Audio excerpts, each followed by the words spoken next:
Cuando le dije que la pasión, por definición, no puede durar, ¿cómo iba yo a saber que ella se iba a echar a llorar?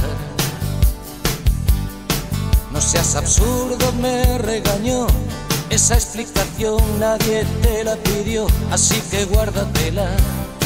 Me pone enferma tanta sinceridad. Y así fue como aprendí que en historias de dos conviene a veces mentir, que ciertos engaños son narcóticos contra el mal de amor. Yo le quería decir que el azar se parece al deseo, que un beso es solo un asalto y la cama es un ring de boxeo, que las caricias que mojan la piel y la sangre amotinan se marchitan cuando las toca la sucia rutina. Yo le quería decir la verdad, por amarga que fuera, contarle que el universo era más ancho que sus caderas. Le dibujaba un mundo real, no uno color de rosas, pero ella prefería escuchar mentiras piadosas.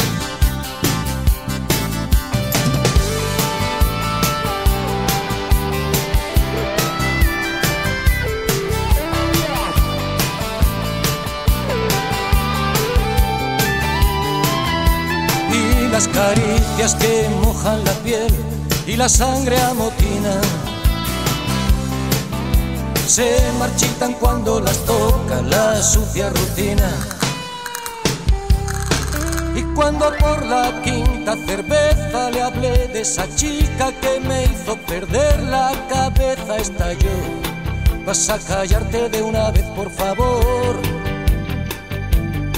Y así fue como aprendí que en historias de dos conviene a veces mentir, que ciertos engaños son narcóticos contra el mal de amor. Yo le quería decir la verdad, por amarga que fuera,